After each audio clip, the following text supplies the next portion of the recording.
राधे राधे, हरे कृष्णा। स्वागत करती हूँ आप सभी का वास्तु बाई राधा में। तो फ्रेंड्स, जेठ मास के शुक्ल पक्ष में आने वाली एकादशी को निर्जला एकादशी के नाम से जाना जाता है। यह एकादशी वर्ष की सभी एकादशियों में सबसे कठिन और बड़ी एकादशी में से एक मानी जाती है। इस दिन भगवान विष्णु का पूजन किया जाता है और जल का दान किया जाता है। जो साधक निर्जला एकादशी का व्रत पूरे नियम के साथ करते हैं वह अगले पूरे साल की एकादशियों का फल उनको मिल जाता है। अगर पूरे साल की एकादशी का व्रत वे ना भी करें तो इस एकादशी के व्रत करने से उन्हें पूरे साल की एकादशी का पुण्य फल प्राप्त होता है। तो चलिए निर्जला एकादशी की पूजा की विधि को देखते हैं। तो निर्जला एकादशी की पूजा करने के लिए सुबह स्नान आदि के पास आपको चौकी लगा लेनी है और उस चौकी पर आपको पीले रंग का वस्त्र बिछा लेना है। इस पूजन को आप अपने घर के मंदिर में भी कर सकते हैं। अलग से चौकी लगाना चाहें तो चौकी पर लगाकर बिछाकर भी कर सकते हैं। और आपका मुख पूर्व या उत्तर दिशा की तरफ होना चाहिए। और यहाँ पे मैंने थोड़े से तिल ले लिए हैं। उन तिल को मैंने चौकी पर रख दिया है और उसके ऊपर आपके पास भगवान विष्णु की जो भी मूर्ति या फोटो हो आप उसे विराजमान कर लें। भगवान विष्णु के किसी भी स्वरूप को आप विराजमान कर सकते हैं। अगर यह फोटो मूर्ति नहीं है तो जैसे लड्डू गोपाल, कृष्ण भगवान और साथ ही फूलों का आसन दे सकते हैं। यहाँ गणपति जी की स्थापना हम कर लेंगे। और अब देखिए हमने यहाँ पर थोड़े से तिल एक पात्र में ले लें। तिल नहीं है तो आप गेहूं या जौ भी ले सकते हैं। देखिए एकादशी में चावल का यूज़ नहीं किया जाता है, बिल्कुल चावल यूज़ नहीं किए जाते हैं। इसके बाद अब हमें एक घड़ा लेना है और घड़ा थोड़ा बड़ा लें क्योंकि यह घड़ा दान किया जाता है।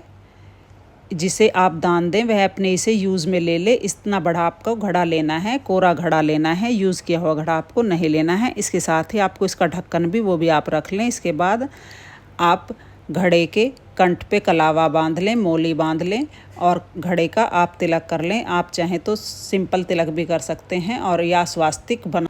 उसके बाद थोड़े से तिल या फूल जो भी आपके पास हो रखकर घड़े की स्थापना कर दें। और जो भी मौसमी फल आपके पास हो वो आप रख लें, तरबूज, खरबूज।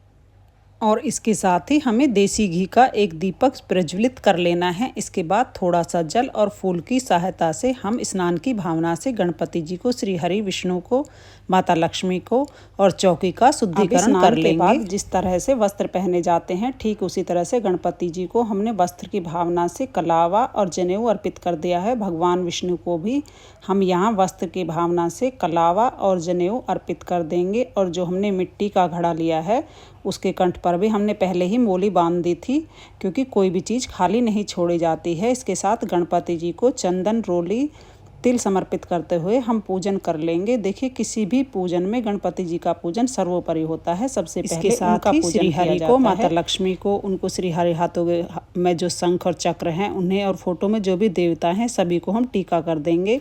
तो दोस्तों जैसा कि इसके नाम से ही पता चलता है निर्जला एकादशी, तो यह बहुत ही बड़ी कठिन एकादशी होती है और ऐसे महीने में पड़ती है जो पूरे साल का सबसे गर्म महीना होता है, यानी जून में यह एकादशी आती है। तो यहाँ पर देखिए मैंने सफ़ेद तिल तो काले तिल भी ले सकते हैं। भगवान विष्णु को मैंने जनेऊ अर्पित किया है। आप चाहें तो पीला जनेऊ भगवान विष्णु को अर्पित करें। भगवान विष्णु को पीली रंग बहुत ही प्रिय होता है। मैंने दीपक को भी वस्त्र अर्पित कर दिया है। घड़ा और दीपक को वस्त्र रूपी कलावा अर्पित करने के बाद इसके साथ ही जो भी फूल आपके पास हो, भगवान विष्णु को, माता लक्ष्मी को, सभी को हम फूल अर्पित कर देंगे। सबसे पहले गणेश भगवान को हम फूल अर्पित करेंगे। गणेश भगवान को अगर गुड़हल का फूल मिल जाए तो और भी अति प्रिय होता है। और हमारे पास जो भी मौसम के अनुसार फल फूल मिल जाए हम भगवान को अर्पित कर देंगे।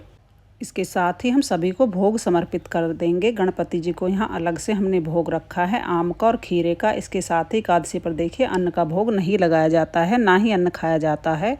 यह तो निर्जला एकादशी है, इसमें तो जल भी नहीं पिया जाता है। यहाँ पर जो भी फलाहार हो आप उसे अर्पित कर दें। जल अर्पित करते समय यहाँ पर मैंने आम का और चौलाई के लड्डू का भोग लगाया है। और सभी को में आप तुलसी दल अवश्य डाल दें। इसके साथ ही देखिए जब आप यहाँ पर एक घड़ा दान कर रहे हैं, आप चाहें तो वस्त्र का दान भी कर सकते हैं। साथ में इस तरह से कोई भी वस्त्र आप ले लें। इसकी जगह पर आप इस दिन भगवान विष्णु को आप तुलसी दल या तुलसी मंजरी अवश्य ही अर्पित करें क्योंकि तुलसी मंजरी अर्पित करने से भगवान विष्णु अति प्रसन्न होते हैं। इसके साथ ही जब आप घड़े का दान करें तो चीनी अलग से ले लें। साथ में इस तरह से कपड़ा भी आप 1.25 मीटर दान कर सकते हैं।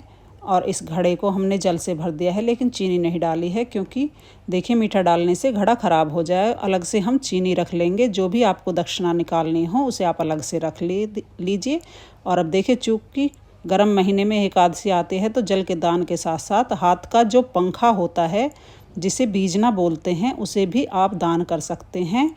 इस महीने में जल का दान और पंखे का दान और घड़े का दान बहुत ही महत्वपूर्ण होता है।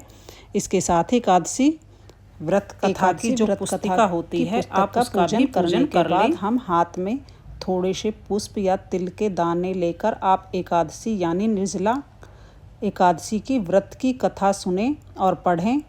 और जो भी आपने हाथ में ले रखा है उसे भगवान के सामने अर्पित कर दें। इसके साथ ही जो दीपक हमने प्रज्वलित किया है उससे हम आरती कर लेंगे। आप चाहें तो अलग से भी दीपक लेकर आरती कर सकते हैं। ओम जय जगदीश हरे, स्वामी जय जगदीश हरे, दासी जनों के संकट क्षण में दूरी करे। ओम जय जगदीश हरे। इस तरह से आरती संपन्न करने के बाद हम भगवान विष्णु, माता लक्ष्मी सभी को इत्र अर्पित कर देंगे, क्योंकि माता लक्ष्मी भगवान विष्णु को इत्र। आरती संपन्न होने के बाद हम प्रभु के समक्ष हाथ जोड़कर क्षमा याचना करेंगे कि हे प्रभु, जाने अनजाने में इस व्रत का पूजन करने में अगर हमसे किसी भी प्रकार की कोई त्रुटि या भूल हो गई है तो आप हमें क्षमा करें और अपना आशीर्वाद सदैव हम पर बनाए रखें। इस तरह से निर्जला एकादशी का पूजन किया जाता है। और निर्जला एकादशी का जो व्रत है वह 2 तरह से किया जाता है। कुछ लोग तो पूरे दिन निर्जल निराहार रहकर व्रत करते हैं, मतलब पूरे दिन कुछ भी नहीं खाते हैं, यहाँ तक कि पानी भी नहीं पीते हैं।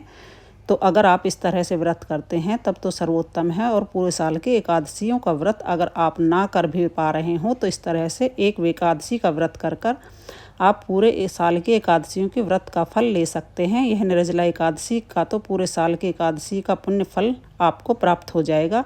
लेकिन अगर आप निर्जल पूरे दिन नहीं रह सकते हैं तो आप इस तरह से भगवान विष्णु का पूजन करके मीठे जल का दान करने के बाद शाम के समय नींबू या आम का शरबत या खाली पानी में।